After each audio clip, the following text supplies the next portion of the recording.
ჭუბერის აბედითი გზა. ჩემთვის პირადად ძალიან რთული იყო. დაიწყო თოვლი და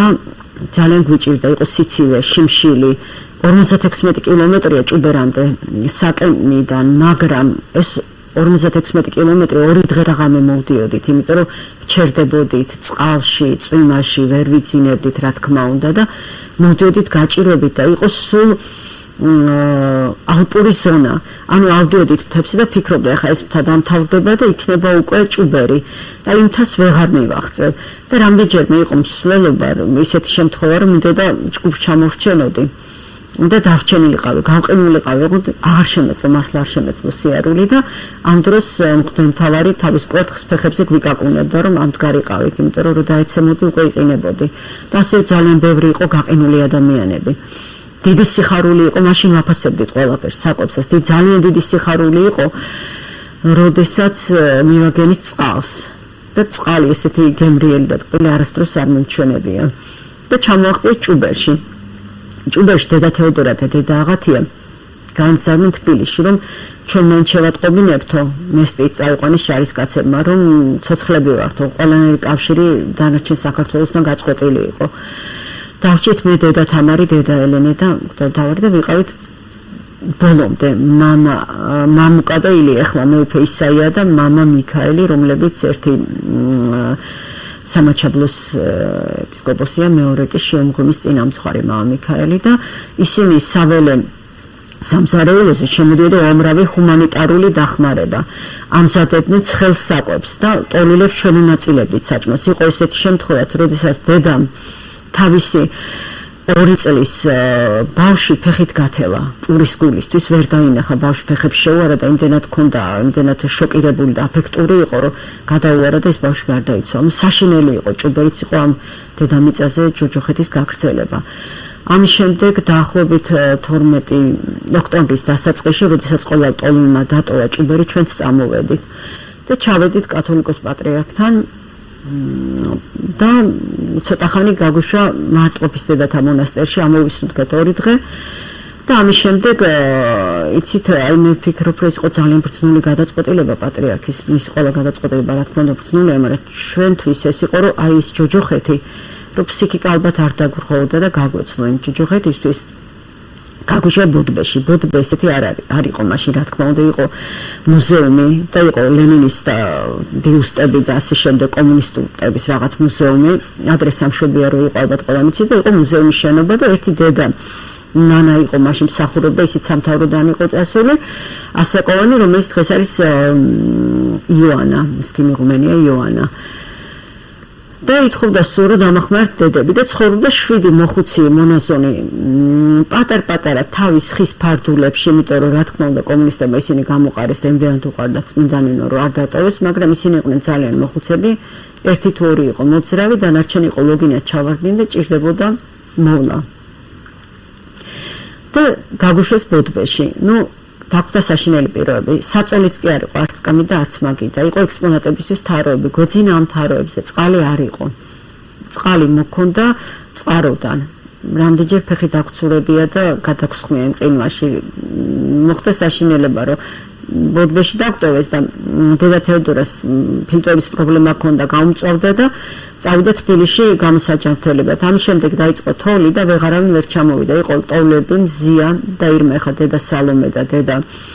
ანა ბოდბეში დარჩნენ დღემდე. მაშინ ტოვლილები იყვნენ და ჩვენ არ მოგცივდნენ, ჩვენთან ერთად გადმოვიდნენ. კიდევ დედა თამარი და მე და მოგვაბარეს თორაძების ისტორია იყო. მაშინ 3 უდედმამო ბავშვი, აბსოლუტურად არარელიგიური და აბსოლუტური მხეცები პაპუასებივით, რომლებიც ეხლა ძალიან საქმე ადამიანები არიან, გაიზარდნენ და ძალიან კარგები არიან, მაგრამ მაშინ იყვნენ სრულიად განსაცდელი იყო ეს დამატებითი ჩვენთვის მოხუცების მოვლა, ეს ბავშვები, ეს იყო 93 წელი და მაშინ ტრანსპორტიც ასე არ იყო, ყველანაირი ტრანსპორტი ვერ მოვიდოდა, იყო ძალიან დიდი თოვლი და გზა ჩაკეტილი, საჭმელი არ გვაქვს. წყალი წყაროდან მოგვაქვს, შეშა არ გვაქვს, ფიჩხს ვაგროვებდი და ვიპოვოთ ამ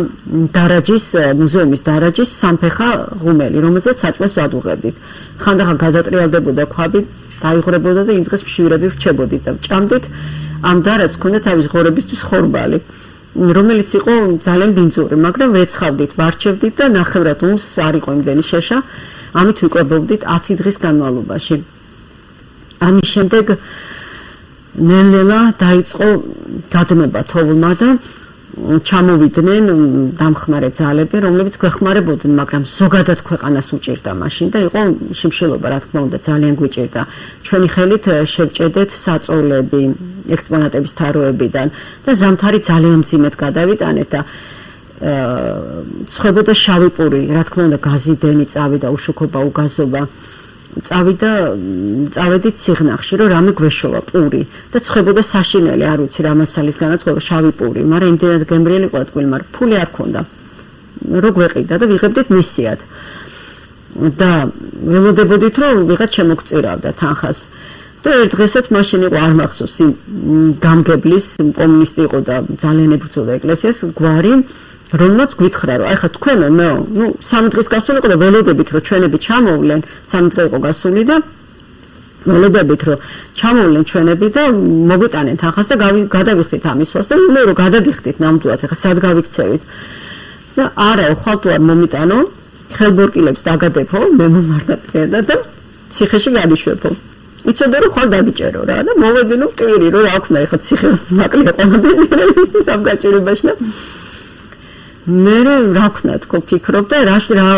დედა თამარა მკითხა რა გჭირსო და აი სესია მეთქი და უნდა ვიშოვოთ ფული და ვაიმე სად ვიშოვოთ და ამ დროს იყო ერთი ავადმყოფი ადამიანი 70 მერე აკურთხეს მოგონ ეპილეფსია ჰქონდა და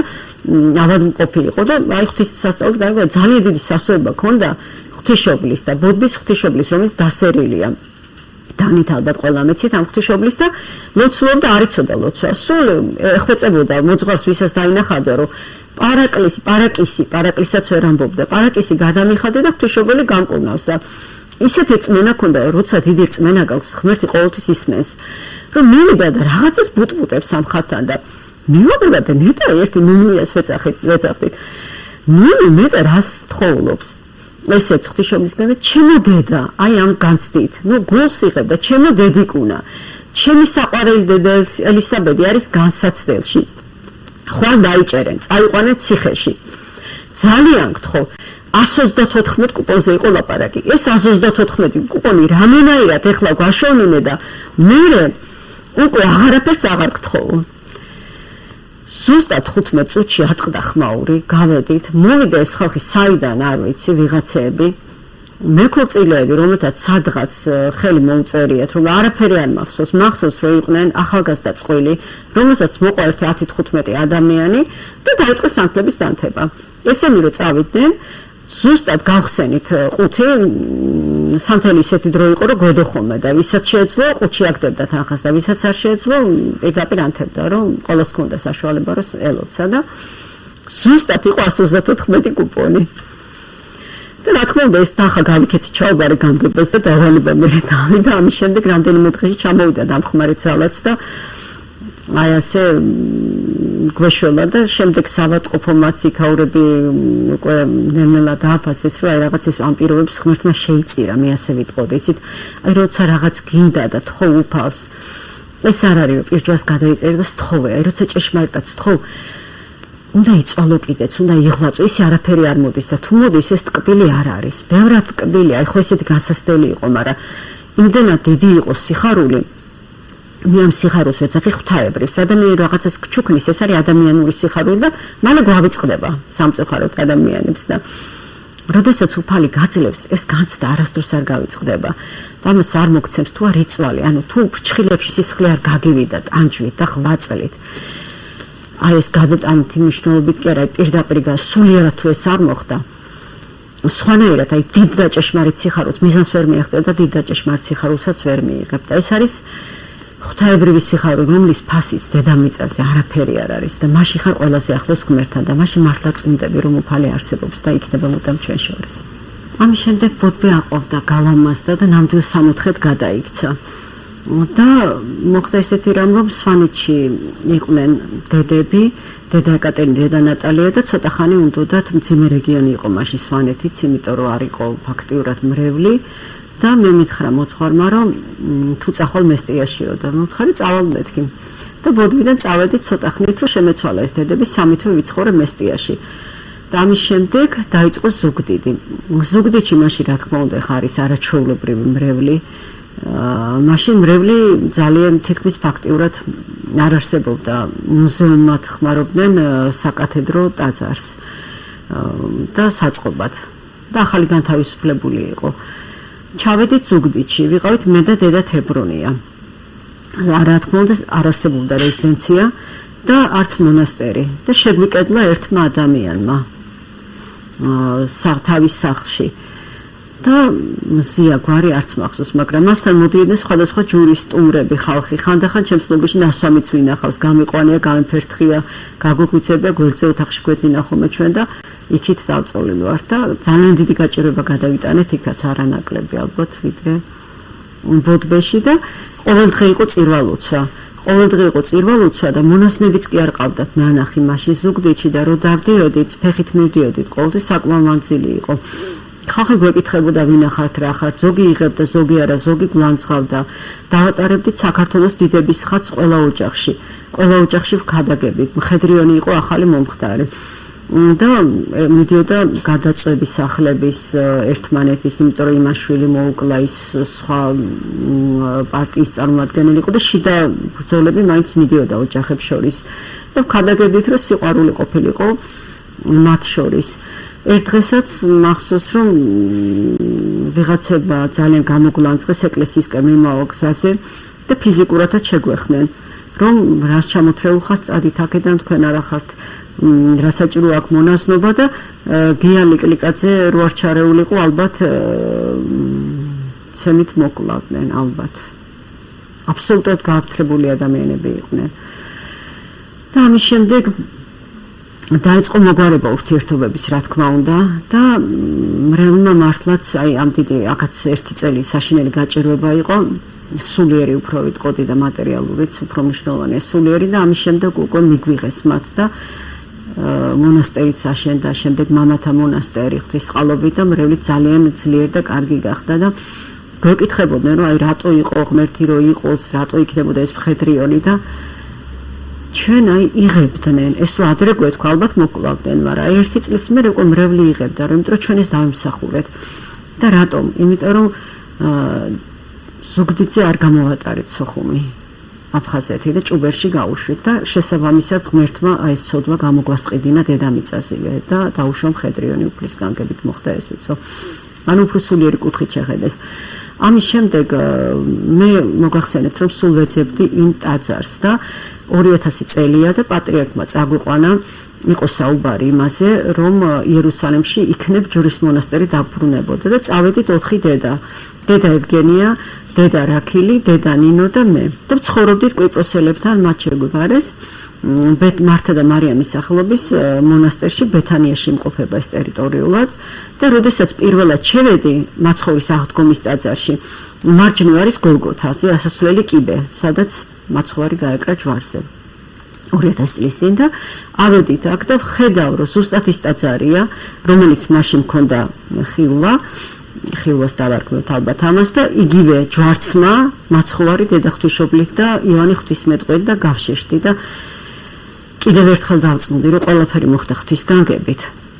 ჩემი მონასტერში მისვლაც ცხოვრებაც და უფალმა კიდევ ერთი სასწაული მაჩვენა რომ მუდამ ჩვენთან არის და გვფარველობს და უყურებს თითოეული ჩვენთაგანის ცხოვრებას მთავარია რომ ჩვენ მას არ დავშორდეთ და აუცილებლად კარგად ვიქნებით ყველანი და ჯერა რომ უფლის წყალობით და ღვთისმშობლის დახმარებით საქართველოს აუცილებლად გაბწყინდება ყველა ტერიტორიას დავიბრუნებთ და სულიერი აღმოვლებისკენ წავალთ, როდესაც ეს იყო საუკუნეების წინ.